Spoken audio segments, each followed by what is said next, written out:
So your writing gets ripped to shreds. Discouraged, pissed off, humiliated, vulnerable. What's your reaction? A. Tell the editor she's wrong and punch her in the face. B. Rewrite it. In this video, we'll talk about why criticism is actually a good thing and how to respond when somebody doesn't like your writing.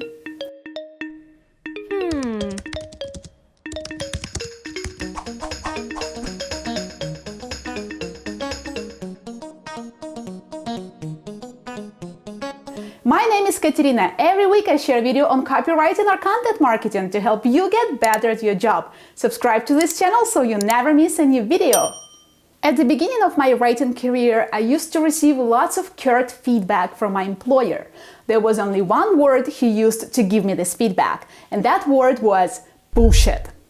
My employer's criticism was nowhere near appropriate, and if I had decided to quit, it would have been reasonable. But I chose to stay because I didn't want to see the word bullshit in my boss's comments on my writing. I trained myself to see flaws in my writing and fix them before submitting my drafts for review. Little by little, I learned how to write better until my boss trusted me to publish my articles on the blog without his review. As a content writer, you'll be critiqued, especially when you're just starting out.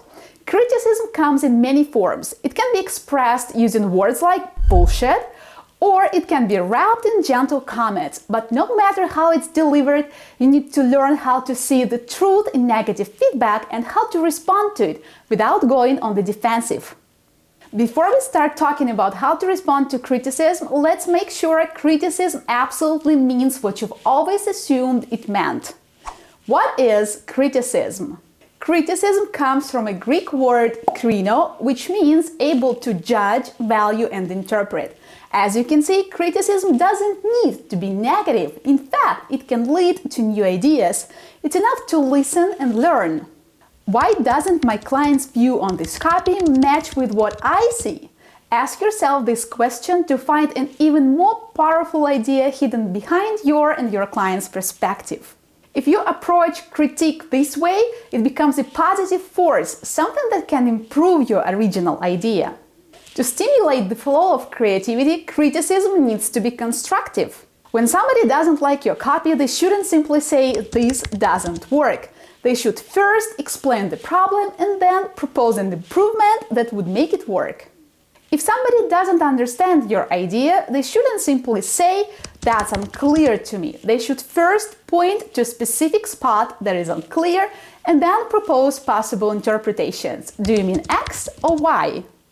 Of course, not everyone who criticizes your work frames their points as positive and helpful suggestions. Some would just rip your draft to shreds. In this case, you need to leave your ego at the door and have the humility to ask where you messed up. Here are a few tips on how to react to harsh criticism. Breathe. Breathing helps you calm down and feel safe. Remember that if you've made a mistake, it doesn't mean that you are a mistake. When people critique your work, it teaches you that however wonderful and amazing your writing seems to you, it's just words on a page. They aren't your arm or leg. You can toss them around, dress them up, or cut them without mercy. When somebody critiques your work, it's not you they are criticizing, it's the words, and you can always make them sound better. Get to the root of what's wrong. Ask questions. If you get feedback in the form "I don't like it," ask the reviewer to specify what's not working and why. Take some time to recover. When you feel stressed out and angry, you need some time to recover from this experience. Don't rush to defend yourself against negative feedback. Simply say, "It's important to me that I get this right. I'll take a look at that and get back to you." Find the truth. Take a look at your feedback and try to find some truth in it. There is almost always at least a kernel of truth in what people are telling you. If your reviewer wants to tweak a few things to ensure it's work perfect, show them some empathy. After all they want is to get the best result, isn't it? Share your view of things. Get back to your reviewer and acknowledge what you've heard, what you accept, and what you commit to doing. If there is something you don't agree with, you should make good arguments in a way that makes your reviewer receptive. Never throw anything away. They might not work for this project, but your words could come in handy for future jobs. Whenever you write something, remember that it can be recycled and put to better use. What's the best way to respond to criticism? Let's look at a few common situations. Your client asks for changes that will introduce errors in grammar, punctuation, spelling, or consistency, plus they don't make any sense to you. Your reaction? Point that out. You can use a third-party authority to back you up. Here are a few resources you can use to defend yourself. Associated Press Style Book, a go-to-English style and usage guide that dictates basic rules for grammar and punctuation, numbers, spelling, capitalization, abbreviations, acronyms, and much more. Web Content Accessibility Guidelines, a wide range of recommendations for making content more accessible and readable.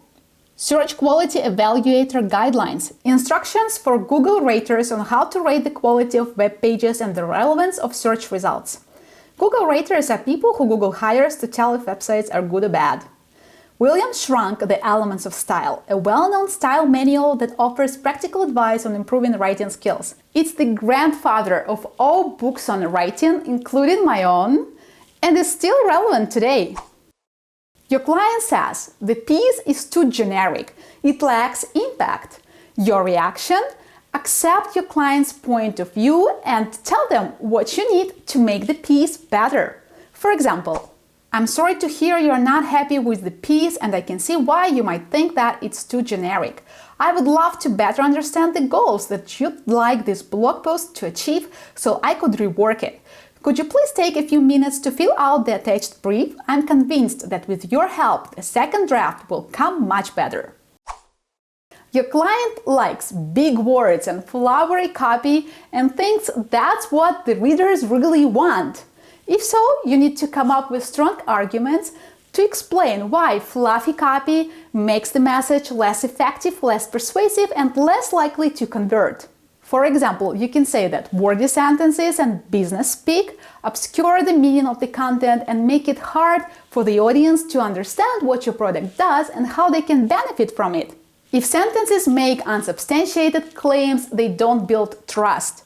If copy is self-absorbed, it turns off visitors because it doesn't appeal to the visitor's self-interest. Abstract language is invisible. It doesn't create mental images. Clichés make you sound like everybody else and don't help you differentiate from your competitors. Passive voice is musty, boring, and dull. It deprives writing of power. Remember, being professional means feeling confident to show what you know.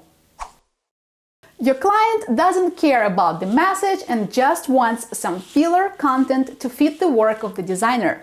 In this case, you need to make it clear to your client that content isn't just content. It's about communicating how the business can solve the problems of its potential customers. When a website has filler content, it doesn't attract the visitor's attention, no matter how beautiful the design is. Because content isn't a design element, it's something that people actually read. Design supports the content, not the other way around.